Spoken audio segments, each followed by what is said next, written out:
Hello बच्चों, नमस्कार। मैं हूं नारायण पटेल। आपके अपने चैनल पर आज हम एक अति महत्वपूर्ण टॉपिक पर बात करेंगे।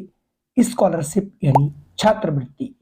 जो बच्चे पूरे भारत में ये स्कॉलरशिप लागू है, लेकिन मैं यहाँ पर आज उत्तर प्रदेश के जो निवासी हैं उनके लिए पूरा ये वीडियो डेडिकेटेड है। जो कक्षा 8 में विद्यार्थी पढ़ रहे हैं, गरीब हैं और अपनी आगे की शिक्षा कैसे स्कॉलरशिप के थ्रू प्राप्त कर सकते हैं, अपने माँ बाप का जो सपना है वो पूरा कर सकते हैं और उन पर वित्तीय बोझ को कम कर सकते हैं और वो भी अपनी थोड़ी सी पढ़ाई करके अपने पैरों पर खड़े हो सकते हैं। तो आज के इस वीडियो में हम जानेंगे कि ये स्कॉलरशिप कितने बच्चों को मिलेगी और इसकी राशि कितनी होगी, प्रत्येक जिले में कुल कितनी सीट्स अवेलेबल है, तैयारी कैसे करें, तैयारी कब से शुरू करें, किस किस विषय की आपकी परीक्षा ली जाती है, कब फॉर्म भरे जाते हैं, परीक्षा कब होगी और आपका रिजल्ट कब आएगा, हम वन बाय वन शुरू कर लेते हैं। सबसे पहले मैं आपको बता दूं, उत्तर प्रदेश में कुल ये जो छात्रवृत्तियां मिलेंगी वो 15,143 बच्चों को मिलेंगी और जिनकी कुल धनराशि है 72,68,64,000 और प्रत्येक बच्चे को जो स्कॉलरशिप मिलेगी वो मिलेगी 48,000 रुपए। तो सबसे पहले ये जानना जरूरी है कि आपके जिले में कुल कितनी सीट्स हैं, उसके हिसाब से आप तैयारी करेंगे। ज्यादा सीट्स है, थोड़ा कम आपको एफर्ट करना पड़ेगा और जिन जिलों में सीट्स कम है उनके लिए आपको बहुत अधिक तैयारी करनी पड़ेगी। तो आइए हम पहले उन जिलों को बताता हूं कि किन किन जिलों में कितनी सीट्स अवेलेबल है। तो आप अपने जिले में देख लीजिए कितनी सीट्स हैं। तो पहला जिला है आगरा, जहां पर 269 सीट्स अवेलेबल हैं। बात करते हैं अलीगढ़ की, 212, अंबेडकर नगर 279। आगे बढ़ता हूं, अमेठी में 121 सीट्स हैं। अमरोहा, जिसे जेपी नगर के नाम से जाना जाता है, वहां पर 198 सीट्स हैं। औरैया 147 सीट्स हैं। आजमगढ़ 462 सीट्स हैं। बागपत 103, बहराइच 172। बलिया की बात करें तो 251 सीट्स हैं। बलरामपुर में 118 हैं। बांदा में 156 है। बाराबंकी में ये संख्या 253 है। बरेली में 283 है। बस्ती में 231 है। भदोही में 187 है। बिजनौर में देखिए बहुत हैं, 338 सीट्स है। बदायूं में 236 सीट्स है। बुलंदशहर में 199 है। चतौली में 204 सीट्स है। चित्रकूट में 95 यानी 100 से कम है। देवरिया में 205 हैं। एटा में 145 हैं। इटावा में 161 हैं। फैजाबाद में 208 हैं। फर्रुखाबाद में 148, फतेहपुर में 220, फिरोजाबाद में 176, गौतम बुद्ध नगर ये लिखा हुआ थोड़ा सा मिसप्रिंट है, इसे सही कर लीजिएगा इसको, 96, गाजियाबाद 145, गाजीपुर 184, गोंडा 254, गोरखपुर 307, हमीरपुर 117। हापुड़ में देखिए कम सीट्स हैं, 57 है, इनको काफी एफर्ट करना है। हरदोई में 321 सीट्स है। हाथरस में 157 सीट्स है। जालौन में 163 है। जौनपुर में 358 है। झांसी में 179 है। कन्नौज में 135 है। कानपुर देहात में 333, काफी सीट्स है।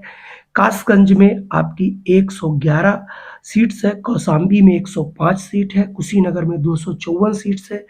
लखीमपुर खीरी में 318 सीट्स है और ललितपुर में आपको 121 सीट्स है। लखनऊ में 277 सीट्स है। महाराजगंज में 177 सीट्स है। महोबा में 76 है।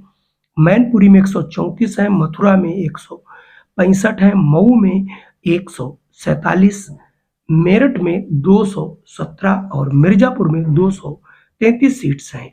मुरादाबाद में 228 हैं, मुजफ्फरनगर में 176 हैं, पीलीभीत में 160 है, प्रतापगढ़ में 319 है, प्रयागराज में 498 यानी सबसे ज़्यादा सीट्स प्रयागराज में है। रायबरेली में 235 हैं, रमाबाई नगर में 160 हैं, रामपुर में 133 हैं, सहारनपुर में 264 है, शाहजहांपुर में 218 है, संभल में 150 हैं, संत कबीर नगर में 122 हैं, श्यामली में बहुत कम सीट्स हैं, केवल 42, श्रावस्ती में 63, सिद्धार्थ नगर में 164 और सोनभद्र में 159, सुल्तानपुर में 240 है, सीतापुर में बहुत सीट्स है 359। क्लियर। अगला है उन्नाव 243 और वाराणसी 269। तो ये थी जिलोवार विवरण जिनमें इतने छात्रों को छात्रवृत्ति मिलेगी।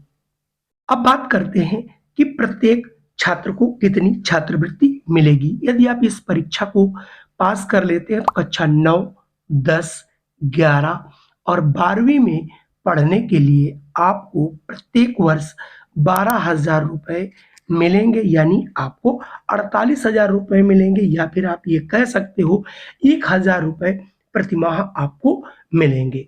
अब बात करते हैं कि इसकी तैयारी कैसे करें। तैयारी करने से पहले ये जान लेना अति आवश्यक है कि इसमें पूछा क्या क्या जाता है। इसमें 2 पेपर बच्चों होते हैं। पहला पेपर सामान्य मानसिक योग्यता परीक्षण, जिसको हम लोग मैट पेपर कहते हैं।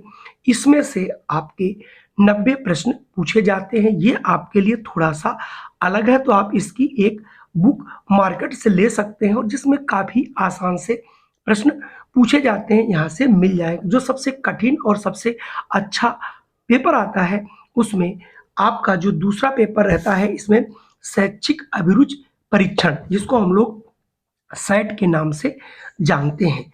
इसमें आपके प्रश्न तो 90 ही पूछे जाते हैं, लेकिन जो विज्ञान आपकी है, भौतिक विज्ञान, जीव विज्ञान, रसायन विज्ञान, इससे मिलाकर के 35 प्रश्न पूछे जाते हैं, यानी 12-12 प्रश्न आप मान सकते हो। इसके बाद आता है सामाजिक विज्ञान, उन्हीं में तो इसमें से 35 जो प्रश्न आते हैं वो आपके इतिहास है, भूगोल है, नागरिक शास्त्र है, अर्थशास्त्र, इनसे मिला के प्रश्न पूछे जाते हैं। 20 नंबर जो है वो आपके गणित से पूछे जाते हैं, वो की कक्षा आपके मतलब 6, 7 और 8 के रहते हैं। वही हाल साइंस का है और वही हाल आपका सामाजिक विषय का है। अब बात करेंगे इसके लिए पात्रता क्या है। वे बच्चे इस स्कॉलरशिप का लाभ ले सकते हैं जिनके अभिभावकों की आय 3,50,000 तक है। दूसरी जो पात्रता है वो है कक्षा 7 में उनके न्यूनतम 55% अंक आने चाहिए। ये न्यूनतम प्रतिशत अंक ओबीसी और जनरल के लिए है। इसमें 5% की छूट दी गई है अनुसूचित जाति और अनुसूचित जनजाति के लिए। इसमें कौन से बच्चे फॉर्म भर सकते हैं, तो इसमें राजकीय, अशासकीय सहायता प्राप्त या स्थानीय निकाय के जो जितने भी परिषदीय विद्यालय हैं, जिनमें जो बच्चे कक्षा 8 में पढ़ रहे हों, वो इसमें फॉर्म भर सकते हैं। और इसमें कौन फॉर्म नहीं भर सकता, जैसे जवाहर नवोदय विद्यालय में कोई पढ़ रहा हो, केंद्रीय विद्यालय में पढ़ रहा हो, सैनिक स्कूल में पढ़ रहा हो, राजकीय आवासीय एवं कोई भी बच्चा जो प्राइवेट में पढ़ रहा है, वो इसके लिए पात्र नहीं है। फॉर्म भरने का कोई भी शुल्क आपसे नहीं लिया जाता है और ये फॉर्म आपको कहीं भरने के लिए जाना नहीं, सिर्फ और सिर्फ ऑनलाइन ही फॉर्म अप्लाई किए जाते हैं। आप ये सोच रहे होंगे ये फॉर्म कब आएंगे। ये फॉर्म आपको सितंबर माह में मिलेंगे भरने को और नवंबर में इसकी परीक्षा होती है और इसका रिजल्ट फरवरी माह में निकल जाता है। ठीक है, तो आप ये तैयारी बहुत आसानी से बच्चों कर सकते हो। अब इसकी तैयारी कैसे करें। इसकी तैयारी करने के लिए हमने लगभग 300 से ऊपर वीडियो बना के रखे हैं।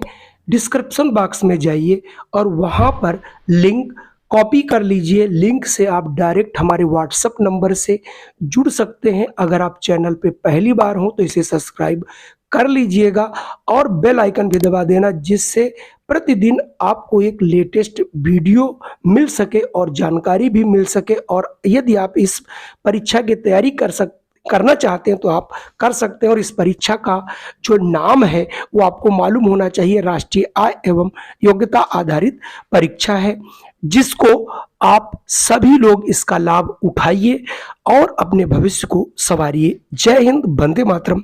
फिर मिलता हूं आपको एक नई वीडियो में।